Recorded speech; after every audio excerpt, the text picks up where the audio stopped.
A casa estava caindo, não de uma vez, porque as coisas que realmente destroem a gente raramente chegam de uma vez.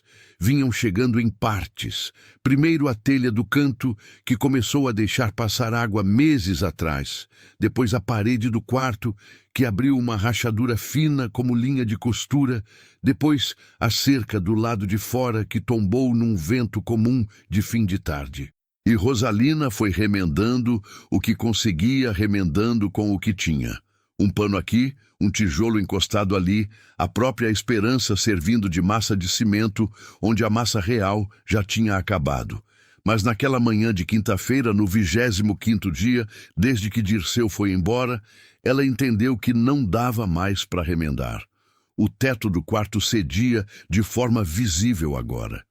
Uma das vigas centrais tinha arqueado tanto que qualquer pessoa que entrasse e olhasse para cima sentia aquele aperto no estômago de quem sabe que aquilo ali vai ceder. Era uma questão de quando, não de si. E Rosalina olhava para aquele teto todos os dias com os 2 filhos no colo. Antônio e Luísa, 4 meses cada um, gêmeos que vieram ao mundo já dentro de uma vida que não estava fácil, e pensava, hoje não cede. Deixa mais um dia. O sertão de Goiás, em julho, é uma coisa que quem não conhece não imagina direito. O céu fica branco de tanto sol, não azul. É um branco desbotado que apaga qualquer cor que tente existir embaixo. A terra racha em linhas tortas como mapa de lugar nenhum. O vento, quando vem, não refresca, traz poeira e leva embora o pouco de umidade que o corpo ainda guarda. Rosalina morava num sítio de 7 hectares, às margens de uma estrada de chão, perto de São Domingos do Araguaia. Uma região que os mapas registram, mas que a maioria das pessoas nunca ouviu falar. A estrada passava poucos carros por dia, às vezes nenhum. Ela tinha 27 anos e a vida de alguém que viveu o dobro disso. Dirceu tinha chegado 4 anos atrás. De passagem, disse. Ficou. Prometeu coisas que os homens prometem quando querem que alguém acredite neles. Rosalina acreditou, não por ingenuidade, mas porque era o tipo de pessoa que prefere confiar e se arrepender do que desconfiar e nunca saber. Construíram algo junto, pequeno, precário, mas deles. Plantaram um roçado de milho que deu bem no primeiro ano. Compraram 3 galinhas, consertaram a cerca. Ela ficou grávida e ele ficou feliz, ou pelo menos pareceu ficar. Quando os bebês vieram 2 de uma vez, alguma coisa mudou nele. Rosalina viu essa mudança acontecer como se vê a maré baixar. Devagar demais para perceber exatamente quando começou, mas rápido o suficiente para que um dia você olhe para o lado e a areia esteja lá onde antes era água. Numa segunda-feira comum, Dirceu disse que ia até a cidade buscar remédio para a tosse de Antônio. Saiu cedo, não voltou no almoço, não voltou no jantar, não voltou de noite. E quando Rosalina foi olhar o canto do quarto onde ele guardava as coisas dele, estava vazio. Nem o par de botas que ele mais gostava tinha deixado, sem briga, sem explicação, sem olhar para trás. Levou o dinheiro que tinha na lata de biscoito em cima do armário. Não era muito, mas era o que havia. Levou os documentos que eram dele. Levou a espingarda que pertencia ao pai de Rosalina. E deixou para trás exatamente o que não dava para carregar. Uma mulher sozinha, 2 bebês de 3 meses e uma casa que já estava desistindo de ficar de pé. Os primeiros dias foram de negação. O segundo de raiva. A segunda semana foi de pânico, e a partir da terceira veio aquela coisa pior que tudo, a frieza de quem entendeu que não vai ter socorro de fora e que precisa resolver com o que tem. O que ela tinha era pouco. Tinha um saco de farinha que estava pela metade. Tinha algumas espigas de milho secas penduradas no teto da cozinha. Tinha uma galinha que ainda botava um ovo de vez em quando. Tinha uma cisterna que armazenava a água da chuva, mas a chuva não vinha fazia 3 semanas e o nível estava baixando. Tinha 2 bebês que precisavam mamar de 2 em 2 horas. E um corpo que estava começando a sentir o custo de tudo isso, porque o leite estava secando, não de uma hora para outra, do mesmo jeito que tudo naquela história. Devagar. Primeiro, Rosalina percebeu que Luísa demorava mais para se satisfazer. Depois que Antônio ficava agitado depois de mamar, como se não tivesse chegado ao suficiente. E então, na manhã do 25º dia, quando ela tentou amamentar os dois em sequência, sentiu o que toda mãe que já passou por isso reconhece com um frio na barriga. O leite que veio foi pouco, menos do que precisava ser. Ela ficou sentada na cama com Antônio no colo e Luísa ao lado, os dois com a boca aberta fazendo aquele movimento instintivo de quem procura. E ela ficou olhando para eles sem conseguir fazer mais do que segurar. O choro que saiu deles era diferente do choro de fome de quando tinham leite de sobra. Era um choro mais fraco, mais espaçado. O tipo de choro que assusta mais do que o choro alto, porque o choro alto ainda tem força. O choro fraco é o choro de quem já cansou de pedir. Rosalina não chorou. Já não tinha mais isso. O que ela fez foi apertar os dois filhos contra o peito com uma força que era mais desespero do que abraço, e ficar assim, imóvel, enquanto o sol de julho batia na parede rachada e entrava pela fresta como se não tivesse mais nada melhor para fazer do que iluminar uma sala onde faltava comida e sobrava silêncio. Pela primeira vez desde que Dirceu foi embora, ela pensou uma coisa que não queria pensar. E se eu não conseguir manter os dois vivos? Não era um pensamento que ela deixou ficar, enxotou como se enxota mosca. Mas mosca volta, e pensamento ruim também. E enquanto ela ficava ali sentada com os dois filhos no colo, e a certeza crescendo de que aquele dia era um tipo de limite, não ouviu nada, não esperava nada. A estrada estava vazia como sempre estava. Foi quando Luísa puxou a atenção dela para a janela. Não falou, claro que não falava. Mas virou a cabeça naquela direção com aquele instinto que bebê tem às vezes de apontar o olhar para onde algo está acontecendo. E Rosalina, sem saber bem porquê, olhou também. Lá na estrada, distante, distorcido pelo calor que levantava do chão de terra vermelha em ondas transparentes, havia uma figura. Primeiro pareceu só uma mancha escura. Depois, quando os olhos ajustaram, ela viu melhor. Era um homem, montado num cavalo, parado no meio da estrada, olhando na direção da casa. Não estava andando, não estava se mexendo, só estava parado ali, como se tivesse tempo de sobra e não estivesse com pressa de ser nenhum outro lugar. Rosalina ficou olhando para ele. Ele ficou olhando para a casa.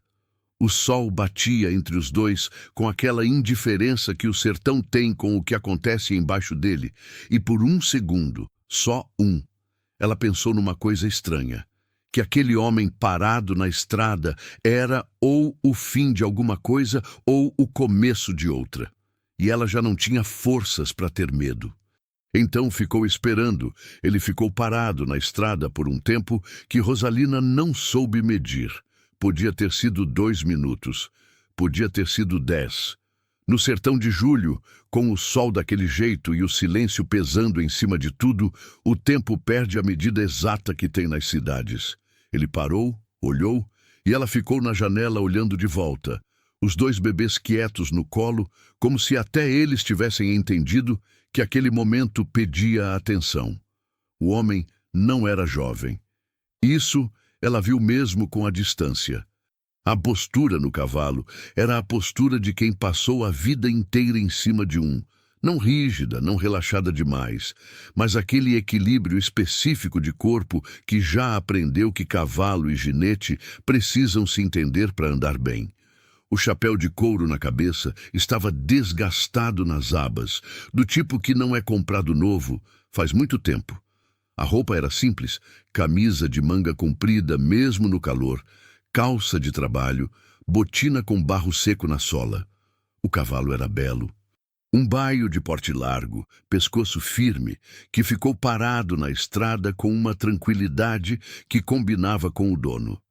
Rosalina não saiu da janela. Não por medo exatamente. O medo que ela conhecia bem tinha cara de homem que some sem explicação. Não de homem que para e olha. Era mais uma cautela instintiva, o tipo que o sertão ensina para as mulheres sozinhas. Espera. Vê o que é antes de abrir a porta. Então o homem desceu do cavalo. Devagar, sem pressa, com aquele movimento que quem vê fica achando fácil, mas que exige anos de prática para parecer natural. Ficou de pé ao lado do animal, uma das mãos segurando as rédeas, e ficou olhando para a casa de um jeito diferente agora. Não mais de longe, mas de perto o suficiente para ver os detalhes. E havia muita coisa para ver. A cerca do lado de fora estava caída em 2 pontos. A porta da frente pendia para um lado, porque a dobradiça superior tinha arrancado da madeira apodrecida. O telhado, qualquer um com olho de roça sabia, estava com problema sério. Uma das telhas tinha deslizado e deixado um vão aberto que na próxima chuva ia deixar entrar água suficiente para alagar o quarto. A calha estava entupida de folha seca. O pequeno roçado que existia do lado da casa estava morto. Não por falta de chuva só, mas pela falta de cuidado de quem não tem tempo nem energia para cuidar de plantação quando está cuidando de 2 vidas que dependem só dela. O homem viu tudo isso. Rosalina viu ele ver. Foi então que ele olhou direto para a janela, direto para ela, e tirou o chapéu com um gesto simples, sem exagero, do tipo que não é reverência nem cortesia forçada. Era só o modo que alguém criado com respeito cumprimenta uma pessoa que está na janela de casa. Ela não acenou. Ficou parada. Ele colocou o chapéu de volta, amarrou o cavalo na mourão que ainda estava de pé na entrada e caminhou até a porta. Bateu com o nó dos dedos na madeira torta. 3 batidas. Esperou. Rosalina olhou para os filhos. Antônio tinha adormecido no colo. Luísa estava acordada, os olhos escuros e redondos acompanhando a mãe. Rosalina se levantou, colocou Antônio com cuidado no colchão velho que servia de berço improvisado no chão e foi até a porta com Luísa no colo. Abriu só o suficiente para ver. O homem estava a 1 passo da soleira. Perto o suficiente para ela ver que tinha mais de 50 anos. As marcas do sol não mentem, e ele tinha décadas delas gravadas na testa e nos cantos dos olhos. Os olhos eram castanhos, fundo escuro, do tipo que olha devagar, mas vê rápido. Não havia pressa naquele rosto, mas havia alguma coisa que ela levou um momento para identificar. Era a atenção de quem está realmente olhando, não só olhando para ter o que dizer depois. "Bom dia", ele disse. A voz era grossa, pausada, com o sotaque aberto do interior goiano, que estica as vogais sem pedir licença. "Me chamo Eusébio. Tenho uma fazenda uns 6 quilômetros para cima. Passei aqui na estrada e..." Ele pausou, como se estivesse escolhendo a palavra certa. Quis parar. Rosalina não disse nada. Esperou. Ele olhou para o bebê no colo dela, depois olhou de volta para ela. E foi quando os olhos dele pousaram no rosto de Luísa que alguma coisa nele mudou. Não de forma exagerada. Não de forma que outra pessoa que não estivesse olhando com atenção tivesse notado. Mas Rosalina notou. Uma contração pequena nos músculos da mandíbula. Um aperto que veio e foi em menos de 1 segundo. Porque Luísa estava com a cor errada. Não doente de forma visível, mas com aquela palidez sutil que bebê tem quando está ficando sem o que precisa. Os lábios levemente ressecados. Os olhos que eram vivos, mas estavam um pouco menos brilhantes do que deveriam. E a respiração. Eusébio ouviu. Rosalina teve certeza de que ele ouviu. Era um pouco mais rápida do que o normal. Curtinha. Como de quem está usando mais esforço do que deveria para fazer uma coisa que deveria ser automática. "O outro também está assim?" ele perguntou. Não era a pergunta que ela esperava. Não era, "Posso ajudar? Tem alguém aqui? O senhor do sítio chegou?"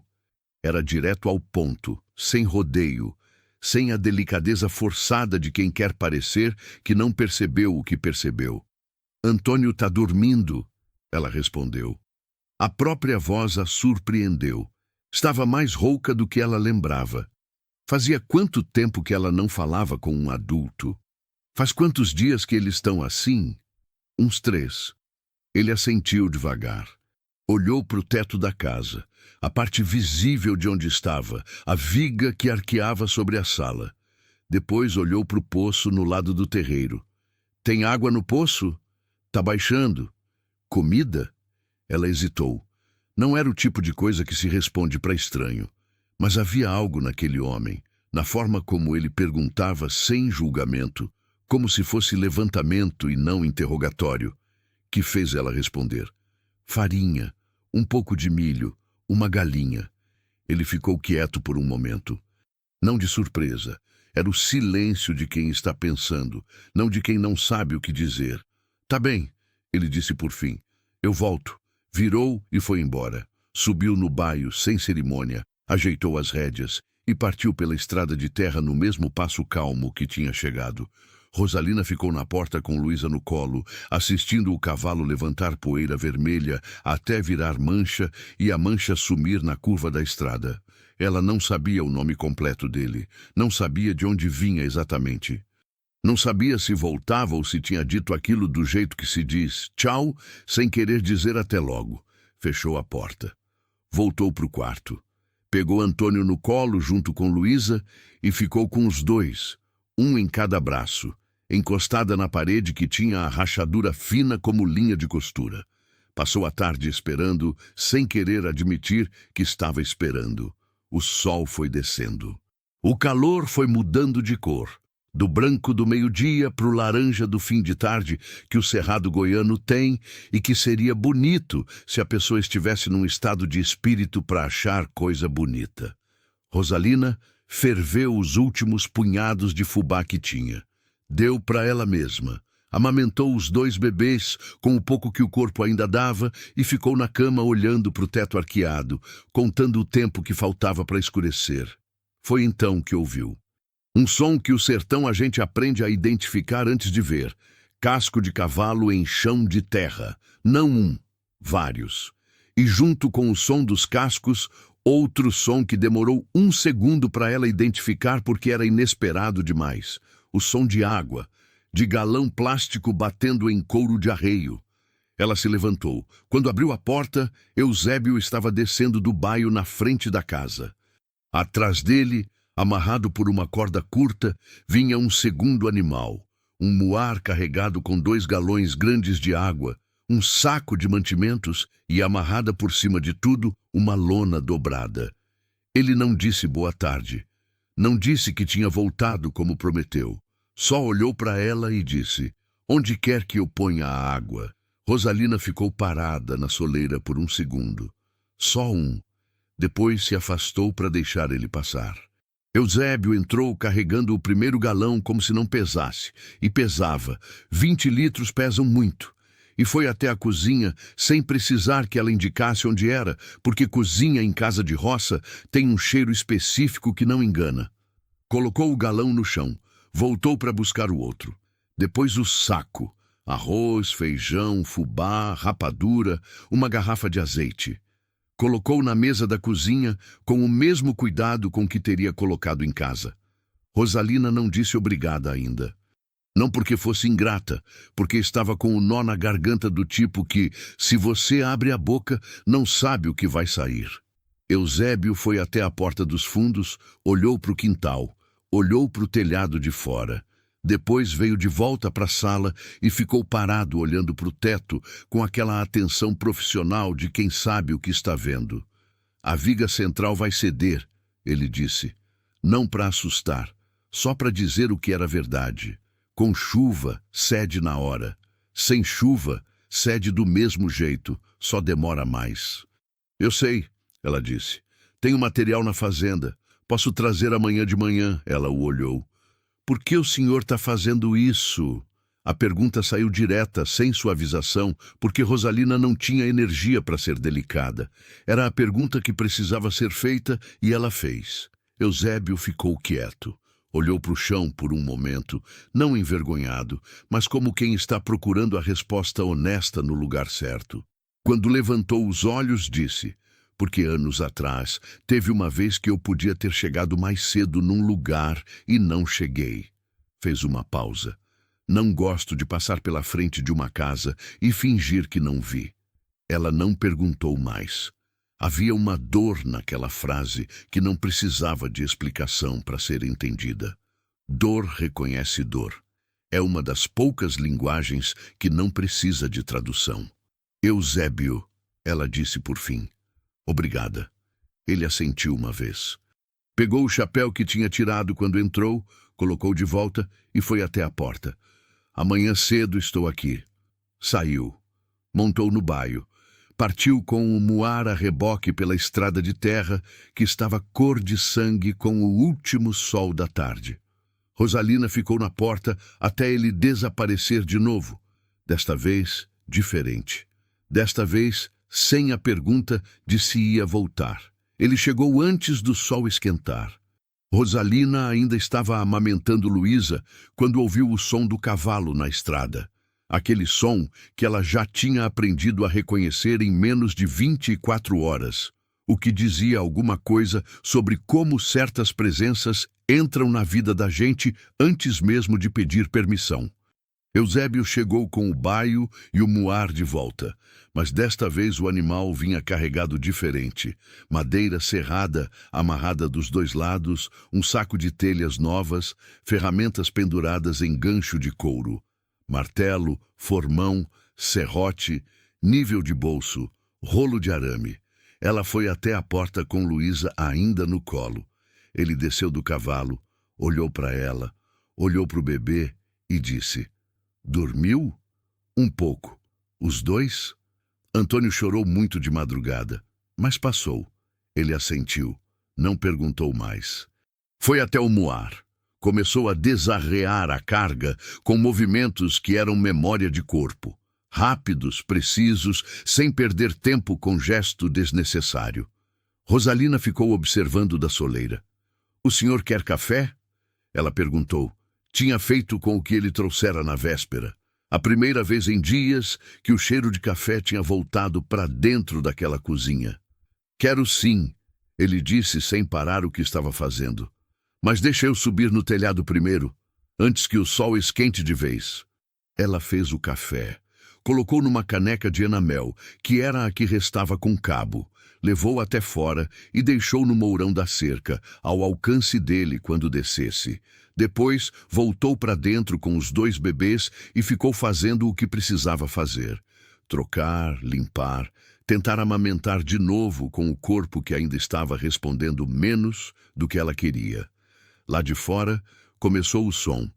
Primeiro, o rangido de Eusébio subindo a escada de pau que ele tinha trazido amarrada no muar. Depois, o arrastar de telha velha sendo removida com cuidado.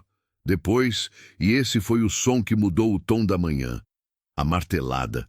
Não era um som violento. Era firme, cadenciado. O tipo de batida que diz que a mão sabe o que está fazendo e não tem pressa de errar. Uma martelada, outra. Pausa, outra 3. Silêncio para ajustar, mais 2. Rosalina ficou ouvindo aquilo enquanto Antônio mamava. E foi pensando numa coisa estranha, que ela não ouvia som de concerto dentro daquela casa fazia mais tempo do que deveria. Dirceu não era de martelar, era de prometer que ia martelar. Havia uma diferença grande entre as duas coisas, e ela só tinha entendido o tamanho dessa diferença agora que estava ouvindo a coisa real acontecendo do lado de fora. Eusébio trabalhou até o meio-dia no telhado. Desceu uma vez para beber água, olhou para a caneca de café que tinha esfriado, bebeu do mesmo jeito sem reclamar e subiu de volta. Quando desceu de vez, o sol estava a pino e a viga central que estava arqueada tinha sido reforçada com uma madeira nova aparafusada por cima, as telhas do vão tinham sido substituídas e a calha tinha sido limpa e reencaixada no lugar certo. Não estava perfeito, mas estava seguro. Rosalina preparou o almoço com o que tinha agora para preparar. Feijão simples com arroz, ovo cozido da galinha que ainda botava, farinha. colocou 2 pratos na mesa e chamou ele com uma voz que não foi alta, mas era suficiente para quem estava no quintal. Eusébio entrou, lavou as mãos no tanque dos fundos, sem precisar que ela indicasse onde era, secou no pano que estava pendurado na parede e sentou na cadeira que ela tinha colocado do lado oposto ao dela. Comeram. Não falaram muito no começo. O silêncio entre eles não era desconfortável. Era o silêncio de 2 pessoas cansadas que entenderam que não precisam preencher o espaço com palavra para justificar que estão juntas no mesmo lugar. Os bebês dormiam no colchão no quarto. O vento lá fora levantava poeira na estrada. Um pássaro que Rosalina não identificou cantou 3 notas do lado de fora e foi embora. Foi Eusébio quem falou primeiro. A cerca do lado esquerdo está caída em 2 pontos. Posso arrumar depois do almoço. O senhor não precisa fazer tudo de uma vez. Não é questão de precisar. Ele pegou mais um garfo de feijão. É que cerca caída convida bicho, e bicho convida problema. Melhor resolver enquanto tô aqui. Rosalina olhou para ele. Eusébio, posso te perguntar uma coisa? Ele assentiu com a cabeça, mastigando. Você tem família? Ele não respondeu na hora. Não porque não fosse responder, ela viu que ia, mas porque a pergunta tocou num ponto que precisava de um segundo antes de ser tocado. Tive, ele disse por fim. Minha mulher morreu faz 8 anos. Pneumonia. Veio rápido. Foi rápido. Pausa. Filho, tive um. Perdemos ele antes de nascer. Só uma vez. Mas uma vez basta para você entender o que é perder alguém que nunca chegou a ter nome. A sala ficou quieta de um jeito diferente. Sinto muito, ela disse. E disse de verdade. Não a frase automática que as pessoas dizem quando não sabem o que dizer, mas a frase de quem sabe o que perda pesa porque já carregou a própria. Já passou, ele disse. Não para encerrar o assunto, para dizer que era verdade, que havia passado do jeito que as coisas passam. Não desaparecendo, mas ocupando um espaço diferente com o tempo. Mas é por isso que eu disse ontem o que disse, sobre não ter chegado a tempo num lugar. Ela esperou. Ele colocou o garfo no prato, olhou para o centro da mesa antes de falar. Minha mulher adoeceu numa semana que eu estava longe. Tinha ido resolver compra de gado numa cidade a 2 dias daqui. Ela mandou recado por um vizinho dizendo que estava mal. Eu demorei mais um dia. Achei que era coisa passageira, que eu chegava e ela estava melhor. A voz não tremeu, mas ficou mais lenta. Quando cheguei, ela estava pior do que o recado dizia. Levei para o médico, mas já era tarde para muita coisa. Pausa longa. Ela sobreviveu mais 3 semanas. Mas eram 3 semanas que eu podia ter chegado antes e não cheguei. Rosalina não disse nada. Às vezes, a melhor resposta é não ter resposta. Só receber o que o outro está dizendo e deixar que o peso disso pouse no lugar certo sem pressa. Eusébio levantou os olhos do prato e olhou para ela. Quando parei na frente da sua casa ontem e vi aqueles bebês no seu colo, ele não terminou a frase exatamente, mas terminou de outro jeito. Não ia conseguir passar reto. Ficaram um momento em silêncio. Depois Rosalina se levantou, recolheu os pratos e disse com uma voz que estava mais firme do que ela esperava que estivesse. Então vai lá arrumar a cerca. Ele deu uma coisa que não era bem sorriso, mas tinha alguma coisa de sorriso dentro. Um relaxamento no canto da boca, uma leveza que cruzou o rosto rápido e foi embora. Levantou. Pegou o chapéu que tinha colocado em cima da geladeira velha, que não funcionava, mas ainda ficava no canto da cozinha por hábito. E foi. Os dias que se seguiram foram tomando uma forma que Rosalina não tinha planejado, mas que foi reconhecendo aos poucos como algo parecido com rotina. Eusébio não aparecia todo dia. Tinha a própria fazenda, o próprio gado, a própria lida que não para porque a vida de outro entrou no caminho, mas aparecia 3, 4 vezes por semana, sempre cedo, sempre com alguma coisa concreta para fazer ou alguma coisa concreta no arreio do Muar. Arrumou a cerca em 2 dias. No dia seguinte, trouxe cal e fechou as rachaduras das paredes com uma mistura que ele mesmo preparou no quintal. Depois, consertou a dobradiça da porta. Depois, limpou o poço e checou o nível. Disse que se não chovesse em 2 semanas, iam precisar de outra solução, mas que por enquanto estava bem. Cada coisa que ele fazia tinha aquela qualidade específica de quem aprendeu que trabalho feito pela metade cria 2 problemas onde havia um. Ele não era rápido, era preciso. E preciso, Rosalina foi entendendo, dura mais. Ela foi desconfiando menos, não de uma hora para outra. Do mesmo jeito que a confiança vai, ela volta, em partes, com cautela, testando o chão antes de colocar o peso todo. Mas havia algo naquele homem que resistia a qualquer tentativa dela de encontrar o motivo escondido, a segunda intenção, a hora em que ele ia cobrar o que estava fazendo. Ele não cobrava nada, não ficava além do necessário, não tentava entrar em assunto que não era o dele. Não olhava para ela de um jeito que a fizesse se sentir observada. Era uma presença que chegava, trabalhava, tomava o café ou o almoço quando ela oferecia, e ia embora na hora certa. Mas havia momentos, pequenos momentos, que ela foi guardando sem perceber que estava guardando. Como a tarde em que Antônio estava chorando sem parar e ela estava no limite. 2 bebês, uma tarde de calor de rachar, o corpo exausto. E Eusébio, que estava no quintal verificando a cisterna, ouviu. Entrou pela porta dos fundos, ficou na entrada da sala e perguntou simplesmente: "Posso?" Ela olhou para ele. Para o bebê. Assentiu. Eusébio pegou Antônio com os 2 braços do jeito que homem que nunca teve filho pega bebê, com um cuidado exagerado e uma ternura que ele claramente não sabia que estava mostrando. Ficou de pé no meio da sala balançando o menino devagar, sem cantar, sem fazer voz de bebê, só balançando num ritmo constante. E Antônio foi parando. Não de vez, foi diminuindo o choro como se diminui volume de rádio até parar. Eusébio ficou olhando para o bebê quieto nos seus braços com uma expressão que Rosalina não soube nomear direito. Havia perda ali. Havia algo que estava sendo sentido e não dito. Mas havia também uma calma, a calma de quem está exatamente onde precisa estar naquele momento, mesmo que não tenha planejado estar. Ela não disse nada. Ele ficou mais uns minutos. Colocou Antônio de volta nos braços dela com o mesmo cuidado com que tinha pego, e voltou para o quintal sem comentar o que tinha acontecido. Outro momento foi uma noite.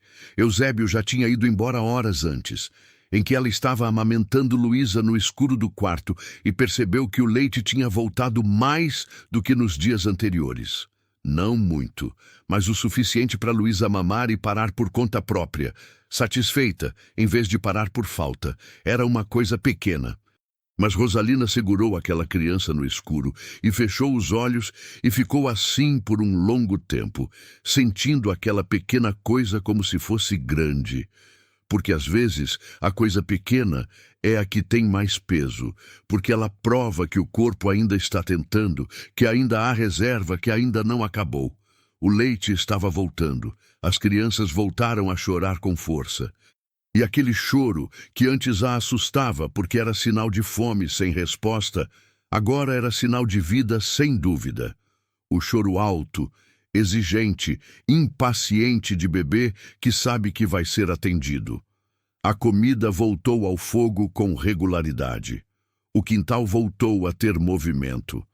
E numa tarde em que Eusébio estava capinando o pedaço de terra do lado da casa que estava tomado de mato, Rosalina saiu com os 2 bebês e ficou sentada no banco de madeira velho que existia perto da porta, olhando ele trabalhar. E percebeu que estava pensando numa coisa que não pensava fazia muito tempo. Estava pensando no que ia plantar.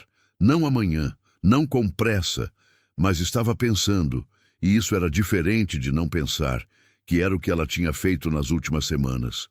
Quando a gente começa a pensar no que vai plantar, é porque, em algum lugar que a gente não sabe nomear direito, Acreditou de novo que vai ter um depois. Ela ainda não chamava aquilo de esperança, mas era alguma coisa antes da esperança. O lugar onde a esperança nasce antes de ter nome. Foi nessa mesma tarde, enquanto os brotos de uma vida nova começavam a empurrar embaixo da terra dura do cerrado, que o som de outro cavalo apareceu na estrada. Rosalina levantou os olhos. Eusébio parou de capinar. O animal que dobrou a curva era diferente do baio. Era um cavalo alto, escuro, bem tratado, com arreio que custava mais do que tudo que havia dentro daquela casa.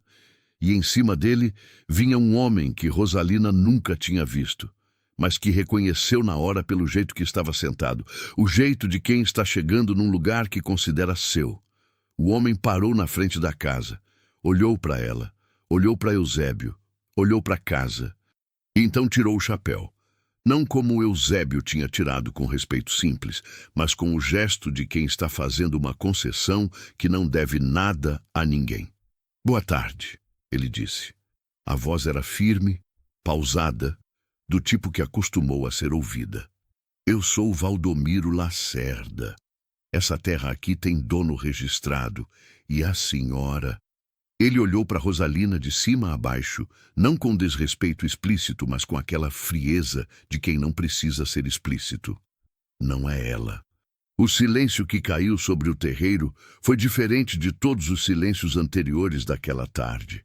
Era o silêncio de quando a vida, que estava começando a parecer que ia dar certo, resolve cobrar o preço que ainda estava em aberto. Valdomiro Lacerda não desceu do cavalo. Era o tipo de homem que faz isso de propósito. Fica montado enquanto os outros ficam de pé, porque altura é poder quando a gente não tem mais nada para usar. Rosalina conhecia esse tipo. Não esse homem especificamente, mas esse tipo. O interior de Goiás está cheio deles. Homens que herdaram terra e, junto com a terra, herdaram a convicção de que o mundo existe para ser organizado do jeito que é conveniente para eles. Eusébio tinha largado a enxada e ficado parado no quintal, a uns 10 metros de distância, sem se aproximar, mas sem recuar.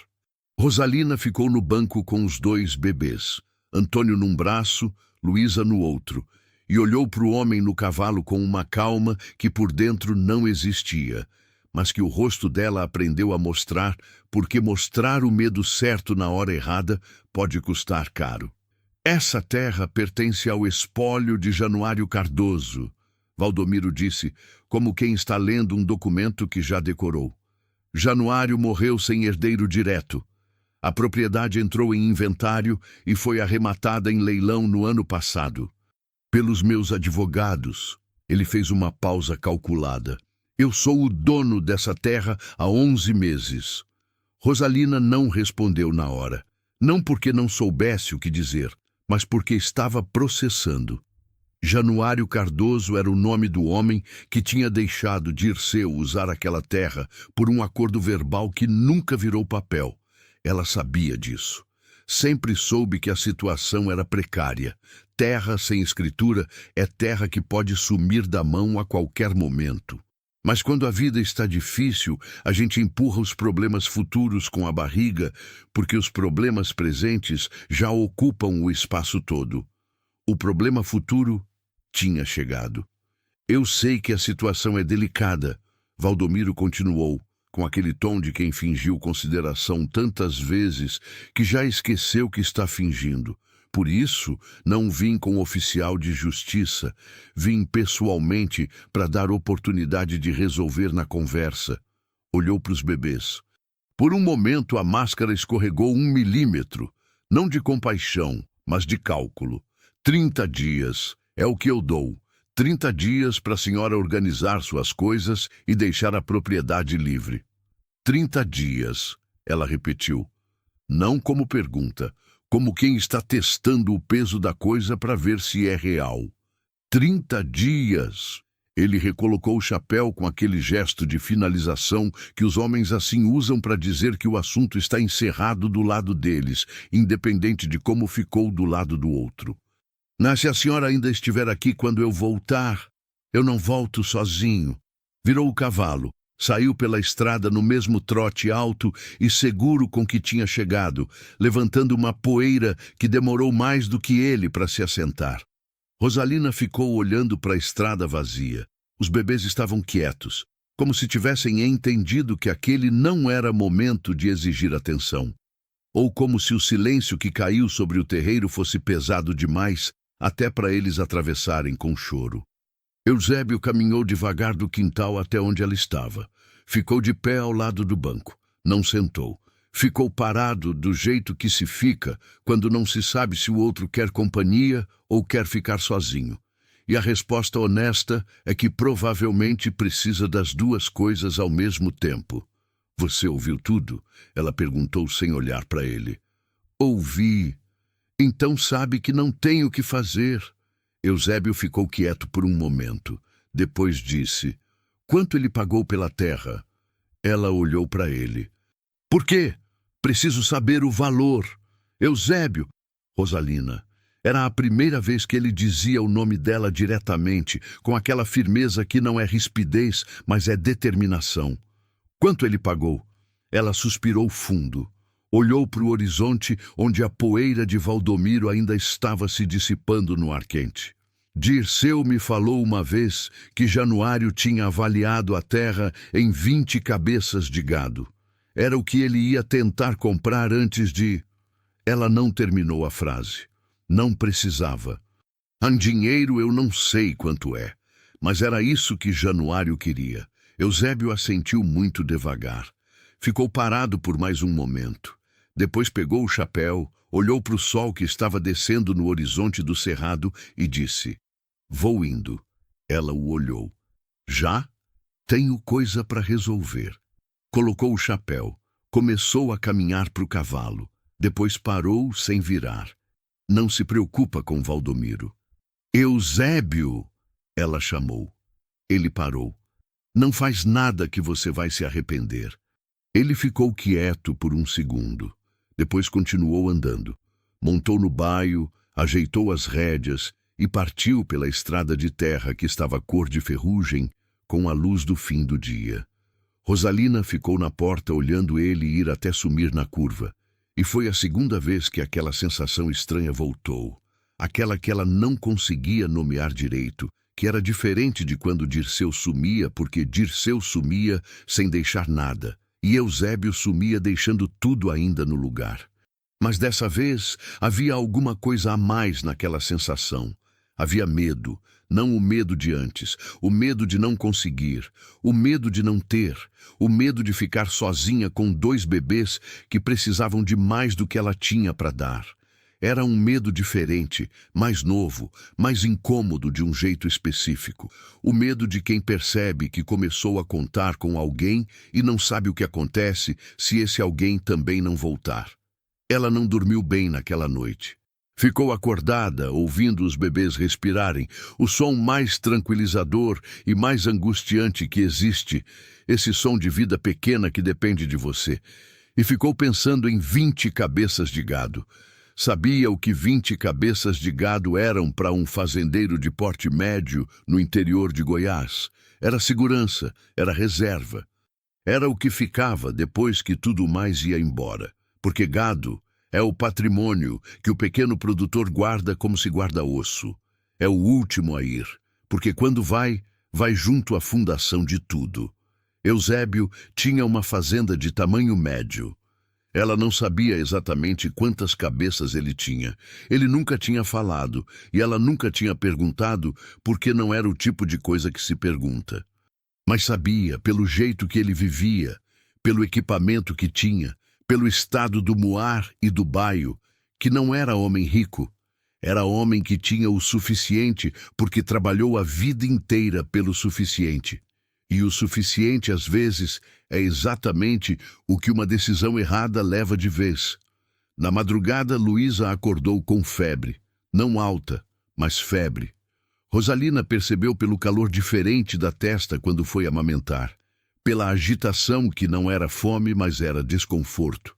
Ficou a noite toda acordada trocando pano úmido na testa da menina, oferecendo leite de hora em hora, checando a respiração com aquela atenção de mãe que não tem aparelho, mas tem instinto calibrado pela necessidade.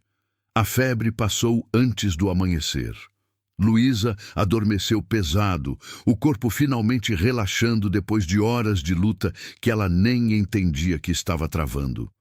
Rosalina ficou sentada ao lado, com a mão espalmada nas costas da filha, sentindo o calor ir embora. E chorou. Não pelo medo que tinha passado, pelo cansaço que não passa, porque tem uma diferença entre estar sozinha e estar sozinha com 2 bebês doentes no meio da madrugada, sem ter com quem dividir, nem o peso dos olhos que não fecham. A solidão simples já é pesada. Essa outra é uma coisa que não tem nome certo em nenhuma língua. Ela chorou até acabar. Enxugou o rosto. Olhou para o teto que Eusébio tinha consertado e ficou pensando que pelo menos o teto não ia ceder mais. Algumas coisas estavam consertadas. Isso tinha que ser suficiente por enquanto. Os dias seguintes foram de espera. Eusébio não apareceu no dia seguinte, nem no outro.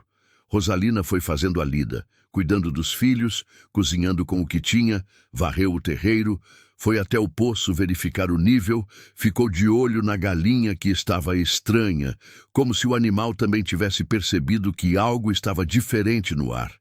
No 5º dia, ela começou a fazer as contas. 30 dias eram 30 dias. 5 já tinham ido. Restavam 25. E em 25 dias, ela precisava ou de um milagre ou de um lugar para ir. E lugar para ir ela não tinha, porque família era pouca e espalhada, e pedir abrigo com 2 bebês de colo é o tipo de coisa que as pessoas prometem que oferecem, mas na prática complicam de receber. No 7º dia, sem ver Eusébio, ela saiu com os bebês amarrados no pano nas costas, um de cada lado, do jeito que aprendera por necessidade, e foi até o roçado morto que ficava ao lado da casa. Ficou olhando para aquela terra, dura, seca, cheia de toco de palha morta do milho que não tinha chegado ao fim. Mas terra boa embaixo disso. Ela sabia porque tinha ajudado a trabalhar ela um dia, num tempo em que havia 2 pares de mãos e uma ideia de futuro compartilhada. Abaixou. Pegou um punhado de terra. Apertou na mão. Soltou. Se aquela terra era para ser dela, se havia alguma chance de ficar, de plantar, de criar os filhos ali onde havia espaço e silêncio e um teto que não cedia mais. Então ela precisava saber o que estava acontecendo. Voltou para dentro, deixou os bebês no colchão, pegou o único par de sapato fechado que tinha e começou a amarrar. Ia até a fazenda de Eusébio, não para cobrar, não para exigir, mas para saber. Porque ficar esperando sem saber é o tipo de coisa que vai consumindo a pessoa por dentro do jeito que cupim consome madeira. Silencioso, invisível, e quando você percebe, já não tem mais estrutura. Mas foi quando estava com o 2º sapato na mão que ouviu. Cascos de cavalo na estrada. Parou, escutou. Não era um animal. Eram vários. O som era diferente de quando Eusébio chegava com o baio e o muar. Era mais cheio, mais pesado, mais amplo. Ela foi até a janela e ficou sem entender o que estava vendo por um momento. Porque o que estava vindo pela estrada de terra vermelha, levantando uma nuvem de poeira que tomava a largura inteira do caminho, não era um homem num cavalo, era gado. Uma boiada inteira dobrou a curva da estrada, animais de pelagem variada, chifres balançando no ritmo do passo, mugidos soltos no ar quente da tarde. E atrás da boiada, conduzindo com um galho comprido e movimentos que eram memória de décadas, vinha Eusébio, mais magro do que quando tinha ido embora. Mas cansado, isso ela viu mesmo com a distância, na forma como os ombros estavam, na inclinação leve da cabeça que não era derrota, mas era peso carregado, mas com algo nos olhos que ela não tinha visto antes. Era o olhar de quem tomou uma decisão que machucou e não se arrepende. Rosalina largou o sapato no chão. Saiu pela porta descalça, atravessou o terreiro, chegou até a cerca. Ficou olhando o gado passar. 20 animais. Ela foi contando sem querer, 18, 19, 20. E então parou de contar porque tinha chegado ao número que tinha ouvido na varanda naquela tarde. 20 cabeças. Mais uma. 21 no total, conduzidas por um homem que saiu com 18 de casa e voltou com mais 3 do que devia. Ela não conseguiu falar na hora. Eusébio parou o baio ao lado dela. Estava com a camisa empoeirada, a barba que tinha crescido nesses dias, os olhos vermelhos de quem dormiu pouco e viajou longe. Olhou para ela de cima do cavalo, com aquela expressão que ela já tinha aprendido a reconhecer como a expressão dele quando tem coisa para dizer, mas não sabe por onde começar. Resolvi. Foi tudo que ele disse. Rosalina abriu a boca. Fechou. Tentou de novo. Eusébio. Esse gado todo. 21 cabeças. Ele confirmou. 20 era o preço. A 21 eu garanti que Valdomiro assina a transferência sem reclamar. Fez uma pausa. Homem assim sempre quer um pouco mais do que o combinado. Dei o pouco mais antes que ele pedisse. Ela ficou olhando para ele. Você tinha 18. Tinha. Então você... Vendi o trator. Ele disse simples, como quem menciona coisa pequena. E tomei emprestado o resto com um compadre em Séries. Vou pagar com trabalho durante a colheita. Olhou para o gado que estava entrando no pasto do lado da casa, os animais se espalhando com aquela naturalidade de quem encontrou lugar com espaço. O trator, eu compro de novo um dia. Terra boa do lado de gente que precisa dela. Isso não sobra toda hora. Rosalina ficou parada na cerca, e pela primeira vez em muito tempo mesmo, mais do que os 25 dias de Dirceu, mais do que as semanas de remendo e silêncio e medo, ela não soube o que fazer com o que estava sentindo. Porque estava acostumada com falta, com perda, com o espaço que as coisas deixam quando vão embora. Não estava acostumada com isso, com alguém que vai e volta, que some para resolver e não para fugir, que entrega o que tem porque entendeu que o que tem não vale mais do que o que pode impedir que seja perdido. Por que você fez isso? Ela perguntou. A voz saiu baixa demais. Ela nem tinha planejado perguntar. A pergunta saiu antes da decisão de fazê-la. Eusébio desceu do cavalo devagar. Ficou de pé ao lado do animal, uma das mãos nas rédeas, e a olhou com aquele olhar que não desvia, que não enfeita, que diz o que tem a dizer sem precisar de moldura. Pior que perder tudo, ele disse, é saber que você podia ter ficado e não ficou. O silêncio que veio depois daquilo era um silêncio diferente de todos os outros. Era o silêncio de uma frase que pousou no lugar exato onde precisava pousar. Rosalina ficou parada na cerca com os pés descalços na terra vermelha do cerrado goiano, o sol da tarde batendo de lado, os mugidos do gado preenchendo o campo ao redor, e ficou assim por um tempo que não soube medir. Depois foi até ele. Colocou as mãos no rosto dele, nas bochechas ásperas, empoeiradas, quentes do sol, de quem viajou dias, e encostou a testa na testa dele. Fechou os olhos. Ele ficou parado. Não recuou. Não avançou. Só ficou, do jeito que algumas pessoas ficam quando finalmente chegam num lugar onde podem parar de se mover sem sentir que estão perdendo tempo. Ali, naquele momento, com a testa dela encostada na testa dele, e o gado mugindo de fundo e o cerrado aberto em volta dos dois, como uma testemunha sem palavras. Tudo já tinha sido dito, sem precisar de mais nenhuma. O papel foi assinado numa tarde de terça-feira. Rosalina não estava presente. Eusébio tinha ido até a cidade resolver com os advogados de Valdomiro, e ela ficou na fazenda com os bebês, porque levar 2 filhos de colo num cartório de cidade pequena é o tipo de complicação que não precisa ser adicionada, num dia que já tinha complicação suficiente. Ele voltou no fim da tarde com um envelope pardo dobrado no bolso da camisa. Desceu do baio sem pressa, entrou pela porta que estava aberta e colocou o envelope na mesa da cozinha ao lado da caneca de café que ela tinha deixado esperando. "Tá feito", ele disse. Ela olhou para o envelope, depois olhou para ele. "Pode abrir", ele disse. Rosalina pegou o envelope. Abriu devagar, não por cerimônia, mas porque as mãos estavam fazendo aquilo que as mãos fazem quando o coração está mais agitado do que o rosto deixa ver. Tirou as folhas dobradas, desdobrou, passou os olhos pelo documento com aquela atenção de quem não entende muito de linguagem jurídica, mas entende o suficiente para reconhecer o próprio nome quando aparece.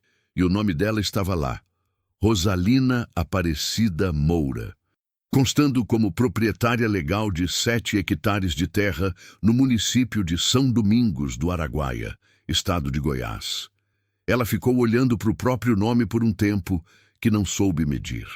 Não disse nada. Dobrou o papel de volta com cuidado, colocou dentro do envelope e foi até o armário velho que ficava no quarto.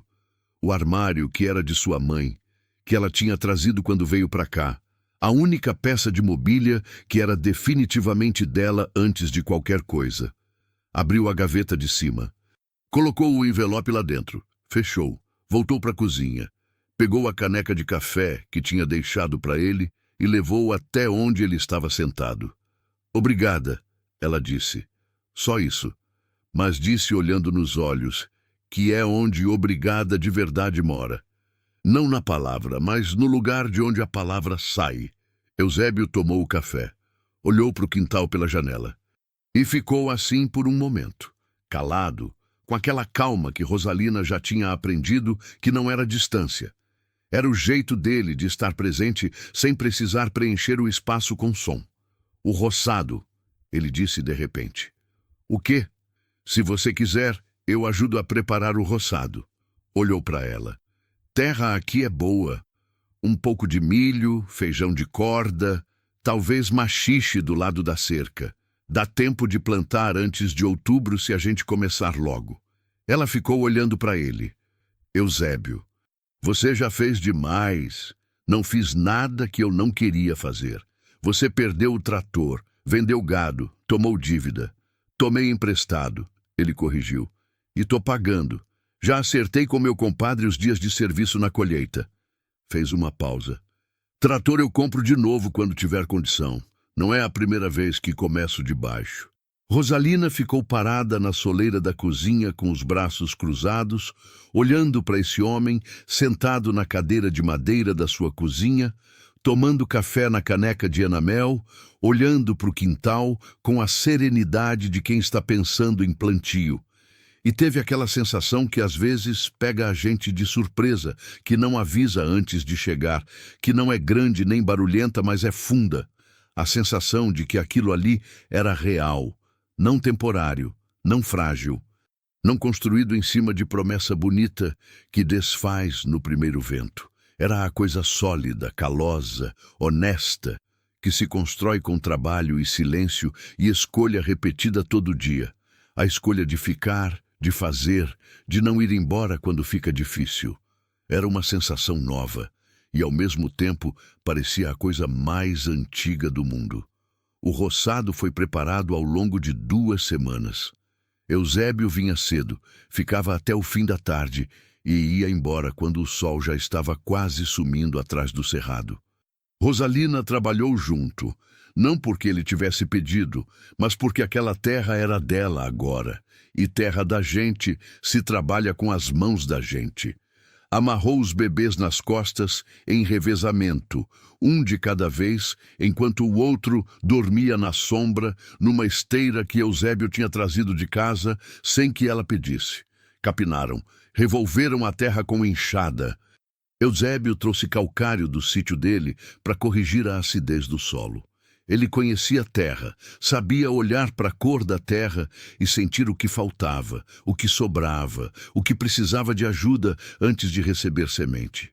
Rosalina aprendia vendo. Sempre foi assim com ela. Aprende mais olhando do que ouvindo. Numa dessas tardes, enquanto os dois trabalhavam lado a lado no roçado e os bebês dormiam na esteira, na sombra do jatobá que ficava no canto do terreiro, Antônio acordou e ficou quieto, não chorando, só acordado, os olhos abertos olhando para o céu, com aquela atenção concentrada que bebê tem às vezes, como se estivesse tentando entender o azul. Eusébio parou de trabalhar. Ficou olhando para o menino por um momento. Depois foi até a esteira, se abaixou e ficou de cócoras ao lado de Antônio, olhando para o mesmo céu que o bebê olhava, como se quisesse ver o que o menino estava vendo. Rosalina parou a enxada. Ficou olhando para os dois. O homem velho de joelhos na terra e o bebê de 4 meses de costas na esteira, os dois olhando para o céu aberto do cerrado goiano. E teve uma coisa que ela sentiu naquele momento que não sabia nomear na hora. Só soube depois, muito depois, quando foi tentar explicar para si mesma o que tinha mudado dentro dela naquele período, soube que o que sentiu foi o seguinte: que aquele menino ia crescer sabendo o que era ter um homem que para o que está fazendo para olhar para o céu junto com ele. E que isso, por menor que parecesse, era enorme, porque Rosalina cresceu sem isso. E Dirceu não era isso. E o mundo está cheio de crianças que crescem sem isso. As semanas foram passando do jeito que as semanas passam quando a vida tem ritmo de novo. Não rápidas nem lentas, mas cheias.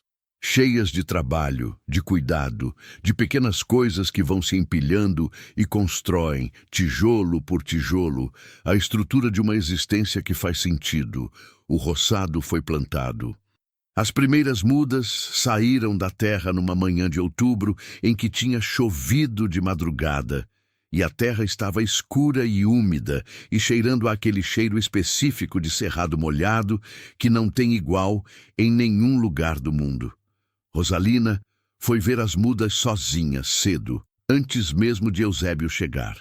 Ficou agachada, olhando para o verde pequeno, que empurrava pelo chão duro, e pensou que verde pequeno, empurrando por chão duro, era uma boa imagem para muita coisa que estava acontecendo naquela vida.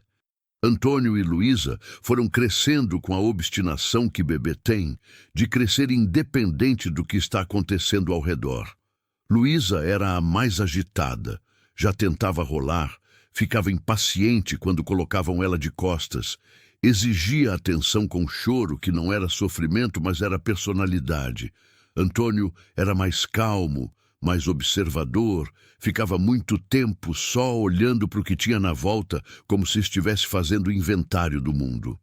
Eusébio tratava os dois com aquela ternura prática de quem não sabe ser carinhoso de modo teatral, mas é carinhoso de modo concreto.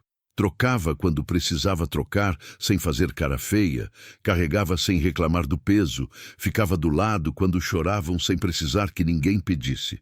Numa tarde de novembro, Rosalina perguntou: "Você não se sente mal de ter dado o gado, o trator, tudo?" Eusébio estava consertando o cabo da enxada que tinha rachado. Parou, pensou. "Me sinto mais leve", ele disse por fim. Ela esperou mais. Quando você passa a vida inteira construindo coisa para você mesmo, ele olhou para o cabo da enxada, como se estivesse falando com ele também. Chega uma hora que você percebe que a coisa que você construiu está ocupando o lugar onde podia ter coisa viva. Pausa. Gado é patrimônio. Trator é patrimônio. Patrimônio não faz companhia. Não precisa de você. Não fica pior se você não aparecer. Olhou para ela. Essas coisas aqui precisam. E eu precisava de coisa que precisasse. Rosalina ficou olhando para ele por um momento longo. Você é um homem esquisito, Eusébio. Ele voltou para o cabo da enxada. Já me disseram isso antes. No dia em que as primeiras espigas de milho estavam prontas para colher, Eusébio chegou mais cedo que o normal. Rosalina ainda estava dentro quando ouviu o cavalo. Saiu com Luísa no colo. Antônio dormia ainda e viu ele descer do baio com um embrulho na mão que ela não reconheceu de imediato. "O que é isso?" Ele ficou parado na frente dela com o embrulho estendido. Não era grande. Cabia nas duas mãos juntas. Papel pardo amarrado com barbante. Abre. Ela olhou para ele. Depois para o embrulho. Pegou devagar, transferiu Luísa para o outro braço e começou a desatar o barbante com os dedos. Era uma caixinha de madeira. Simples, sem enfeite, feita de cedro. Ela sentiu pelo cheiro antes de saber o nome. A tampa encaixava por pressão. Ela abriu. Dentro havia sementes, um punhado de sementes de tipos diferentes, separadas em pequenos saquinhos de pano costurado à mão. Ela contou 7 tipos, cada um com um pedacinho de papel dobrado dentro com o nome escrito a lápis, com a letra grande e irregular de quem aprendeu a ler na roça e escreve como quem lavra. Feijão de corda, quiabo, abóbora, maxixe, jiló, coentro. E o último saquinho, maior que os outros, com uma letra diferente, mais cuidadosa, como se quem escreveu soubesse que esse era o mais importante. Milho crioulo. É semente de raça, ele disse. Do milho que meu pai plantava, que o pai do meu pai plantava antes. Guardo faz anos, nunca dei para ninguém. Fez uma pausa. Mas esse roçado aqui merece semente boa. Rosalina olhou para a caixinha. Olhou para as sementes, olhou para ele. E dessa vez, o nó na garganta não foi de tristeza, nem de medo, nem de cansaço. Era de outra coisa, a mesma coisa que tinha voltado com o leite, que tinha voltado com o verde pequeno empurrando pela terra dura, que estava voltando agora em forma de caixinha de cedro, com sementes que vinham de geração em geração. Era esperança. Não a esperança grande e barulhenta que aparece nos discursos e nos finais fáceis. Era a esperança pequena e silenciosa, que é a única que dura. A que não promete tudo, só promete o suficiente para você continuar. A que não aparece de repente, mas vai chegando aos poucos como a luz que entra pela fresta da janela de manhã. Primeiro, mal dá para ver, depois ilumina o suficiente para você enxergar onde está. E de repente a sala inteira está clara, sem que você tenha percebido exatamente quando isso aconteceu. Eusébio, ela disse. Fica para jantar hoje. Não era pergunta. Era convite. Havia uma diferença entre os dois que ela sabia que ele ia entender. E ele entendeu. Ela viu pela forma como o canto da boca relaxou naquele jeito que não era sorriso, mas continha sorriso. Tá bom. Naquela noite, os 4 ficaram na varanda depois do jantar. Eusébio numa cadeira, Rosalina na outra, com Luísa adormecida no colo. Antônio dormia dentro, no colchão que tinha virado berço por necessidade e ficado por hábito. O cerrado estava quieto com aquele quieto de noite que não é vazio. É cheio de grilo, de vento baixo na folha, de som de bicho longe que não dá para identificar, mas faz companhia do mesmo jeito. O céu do interior de Goiás à noite é uma coisa que quem não viu não imagina direito. Não tem luz artificial suficiente para comer as estrelas, então elas ficam todas, não as que a cidade deixa ver, mas todas, o céu inteiro estufado de estrela do jeito que o céu era antes de a gente inventar tanta luz que acabou esquecendo o que existia acima da luz. Ficaram um tempo assim, sem precisar falar. Depois, Eusébio disse, olhando para o céu, minha mulher gostava de noite assim. Ficava na varanda até tarde olhando para a estrela e tentando me ensinar o nome de cada uma. Eu nunca aprendi, mas ficava junto. Rosalina olhou para o céu também. Dirceu nunca ficava parado tempo suficiente para olhar para cima. Ela disse, não com amargura, com aquela objetividade tranquila de quem já processou o que precisava processar. Ele era de movimento. Quando parava de se mover, ficava inquieto. E quando ficava inquieto demais, ela não terminou. Não precisava. Tem gente assim, Eusébio disse, sem julgamento, só constatação, que não sabe ficar. E tem gente que sabe. Ele não respondeu. Mas ela viu de canto de olho que ele olhou para ela por um segundo antes de voltar para o céu. Ficaram mais um tempo em silêncio. Então Rosalina disse, baixo, mais para si mesma do que para ele, mais alto o suficiente para ele ouvir. No sertão, o que salva uma vida não é promessa. Eusébio ficou quieto. Depois assentiu uma vez, devagar, como quem reconhece uma verdade que já conhecia, mas é bom ouvir dita com palavras. É presença, ele completou. E ficaram ali, os dois, o bebê adormecido, o cerrado ao redor, o céu cheio de estrela lá em cima. Ficaram, que é o verbo mais difícil e mais importante que existe. Ficaram do jeito que se fica quando a vida finalmente parou de fugir de você e você parou de fugir da vida. Quando o lugar onde você está não é lugar de passagem, mas lugar de chegada. Quando o silêncio ao lado de outra pessoa não é vazio que precisa ser preenchido, mas espaço que pode ser dividido sem diminuir.